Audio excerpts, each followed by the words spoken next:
Hello guys, कैसे हैं? आशा करता है सब ठीक है। आज का कहानी है गोपाष्टमी व्रत की कथा। कार्तिक शुक्ल पक्ष अष्टमी तिथि को गोपाष्टमी के रूप में मनाया जाता है। इस दिन भगवान श्री कृष्ण ने गोचरण लीला आरंभ की थी। गोपाष्टी पूजन विधि। इस दिन बछड़े सहित गाय का पूजन करने का विधान है। इस दिन प्रातः काल उठकर नित्य कर्म से निवृत्त होकर स्नान करते हैं। प्रातः काल के गौओं और उनके बछड़ों को भी स्नान कराया जाता है। गौ माता के अंगों में मेहंदी, रोली, हल्दी आदि के थापे लगाए जाते हैं। गायों को सजाया जाता है। प्रातः काल ही धूप, दीप, पुष्प, अक्षत, रोली, गुड़, जलेबी, वस्त्र और जल से गौ माता की पूजन की जाती है और आरती उतारी जाती है। पूजन के बाद गौ ग्रास निकाला जाता है। गौ माता की परिक्रमा की जाती है। परिक्रमा के बाद गौ के साथ कुछ दूर तक चला जाता है। श्री कृष्ण की गोचरण लीला। भगवान ने जब 6ठे वर्ष की आयु में प्रवेश किया तब एक दिन भगवान माता यशोदा से बोले, मैया अब हम बड़े हो गए हैं। मैया यशोदा बोली, अच्छा लला, अब तुम बड़े हो गए तो बताओ अब क्या करें? भगवान ने कहा, अब हम बछड़े चराने नहीं जाएंगे, अब हम गाय चराएंगे। मैया ने कहा, ठीक है, बाबा से पूछ लेना। मैया के इतना कहते ही झट से भगवान नंद बाबा से पूछने पहुंच गए। बाबा ने कहा, लाला अभी तुम बहुत छोटे हो, अभी तुम बछड़े ही चराओ। भगवान ने कहा, बाबा अब मैं बछड़े नहीं गाय ही चराऊंगा।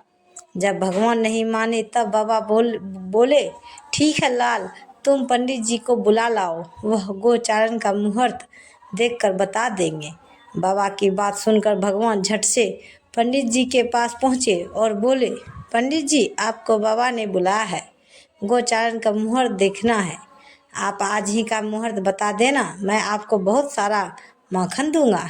पंडित जी ने नंद बाबा के पास पहुँचे और बार बार पंचांग देखकर गणना करने लगे। तब नंद बाबा ने पूछा, पंडित जी के बात से है, आप बार बार क्या गिन रहे हैं?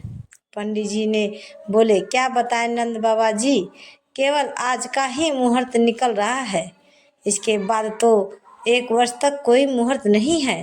पंडित जी की बात सुनकर नंद बाबा ने भगवान को गोचारण की स्वीकृति दे दी। भगवान को जो समय कोई कार्य करे वही शुभ मुहूर्त बन जाता है।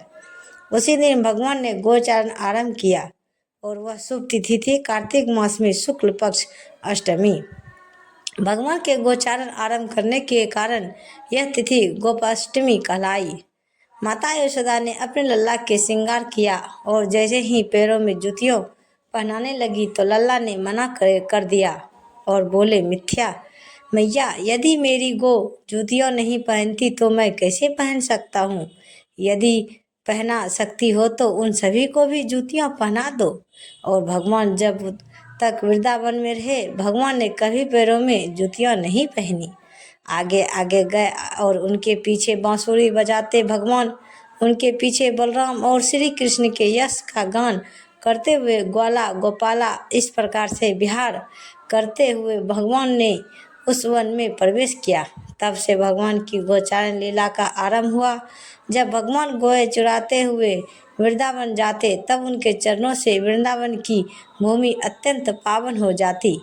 वह वन गौओं के लिए हरी भरी घास के से युक्त एवं रंग बिरंगों पुष्पों की खन बन गया था।